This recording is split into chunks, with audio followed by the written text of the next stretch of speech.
Dis-moi, Oui, je vois que tu as Laurent. un béret sur la tête, tu serais pas passé du côté du Pays Basque par hasard? J'arbore deux symboles clichés à l'étranger, oui, la baguette et le béret. En me baladant, je suis tombée sur le salon d'une entreprise qui fabrique des bérets depuis 170 ans. Alors qu'il existait une vingtaine de fabriques de bérets après-guerre, aujourd'hui, l'entreprise fondée par les frères Lohler est la dernière héritière d'une tradition ancestrale, du tricotage, du fil de laine à l'assemblage final. Tout est fait, Laurent, à Oloron-Sainte-Marie, dans le Béarn. Et c'est la première fois qu'ils viennent au salon de l'agriculture parce qu'ils avaient envie de faire découvrir ou redécouvrir le véritable béret français, celui qui est fait avec la pure laine mérinos. Coucou, on vous embrasse également. Donc c'est une race de mouton qui permet d'avoir une laine qui est vraiment de qualité supérieure, une laine qui est très fine, très aérée, qui permet de garder la tête fraîche l'été, chaude l'hiver. Et c'est d'ailleurs pour ça qu'ils travaillent avec l'armée. Et donc regardez, on est tous beaux avec nos bérets. Mais oui, on dirait un casque bleu, Lolo. Mais c'est le béret des casques bleus. Et c'est également les chasseurs alpins, tu sais, ils ont tous... Les chasseurs alpins, tu as raison. Absolument, et ça va très bien avec tes yeux. Et alors, tu as du goût, pareil, regardez, alors toi, pareil, tu as le béret basque typique, Jean-Seb. Pierrot, qu'est-ce que tu es magnifique avec ce béret également.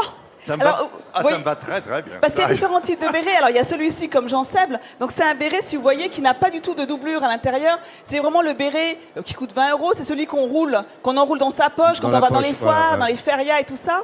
Nat, magnifique toi aussi, parce qu'il y a toutes les couleurs possibles. Et vous avez le vrai béret basque. Je vais vous le montrer. Regardez, c'est celui-ci. C'est quoi la différence? Attends, la différence, c'est que déjà, il est doublé à l'intérieur. Donc il y a beaucoup plus de travail. 8 heures de travail pour obtenir un béret comme celui-ci.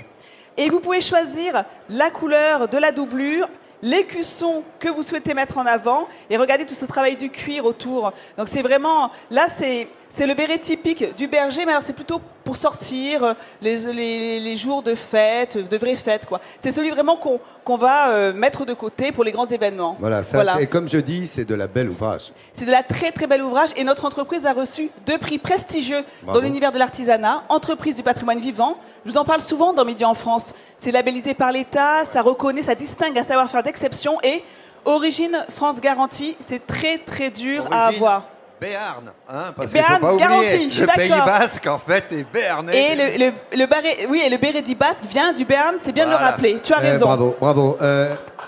Nathalie Schran. Oui, Laurent. Regardez ce magnifique fente. J'ai envie de dire, oh la belle vie, cet enfant à venir, Nathalie. C'est ça, hein, c'est pour bientôt. Hein. J'ai une surprise qui m'attend. Voilà, je crois. Je suis d'accord. Alors là, je suis au salon de l'agriculture, donc on peut dire qu'effectivement, il y a de la paille, il y a des ânes, il y a des bœufs. Je pourrais me recréer une petite crèche. J'ai une veto. Hélène, si tu m'entends, mais j'aimerais bien quand même qu'il attende un petit peu encore. Voilà. Alors, donc je vais vous quitter à la fin de cette semaine. Voilà, c'est la dernière semaine au salon de l'agriculture. Évidemment, on va vous tenir au courant, on vous informera une fois que la naissance... Pas à l'hôpital, après, hein, parce que tu sais, après l'accouchement... Non, mais évidemment, je donnerai des informations à ceux qui nous suivent, qui ont suivi ta grossesse. Hein.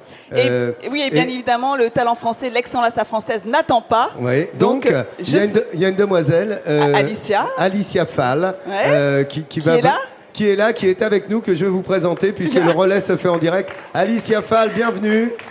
Tiens, alors Alicia... Bienvenue, Alicia. Tu as le droit à ton béret, hein, parce que tu as parcouru les routes de France. Voilà, ton foulard également. Donc là, tu es prête pour parcourir les régions de France. Et, voilà. Et moi, je suis heureuse de vous retrouver en septembre pour plusieurs raisons. Alors déjà, pour vous retrouver. Ouais. Et ensuite, je pourrai manger du fromage au lait cru, des fruits de mer, de la viande pas trop cuite. Voilà, tout ce dont j'ai été privée pendant 9 mois de grossesse, et j'aurai mon petit bout de chou. Voilà. Vous savez quoi? C'est la plus gourmande de l'équipe. Voilà, elle vient de le dire elle-même. J'ai un estomac sur pattes, ça se voit pas, mais je mange tout le temps. Elle n'arrête pas et elle aime ça. Et vraiment. Vu la variété de la gastronomie, c'est dur. Alicia, bienvenue. Un mot, Alicia. Tu vas nous retrouver dès Compiègne dans une petite semaine. Voilà, à partir du 10 mars. Voilà, et tu vas nous parler de l'excellence à la française également, de l'artisanat. J'espère que je le ferai tout aussi bien que Nathalie. Et on a une super équipe de journalistes, hein, Antine Noël, Julien Diaz, Brice Martinelli. Merci encore, hein, les garçons. Bon, Alicia, bienvenue, reste là. Voilà, à tout à l'heure. Hein, tu restes avec nous. Welcome en tous les cas dans toute l'équipe, dans la famille Midi en France. Bienvenue, Alicia. Merci Laurent. Et le bébé, on vous tiendra au courant, vous vous en doutez.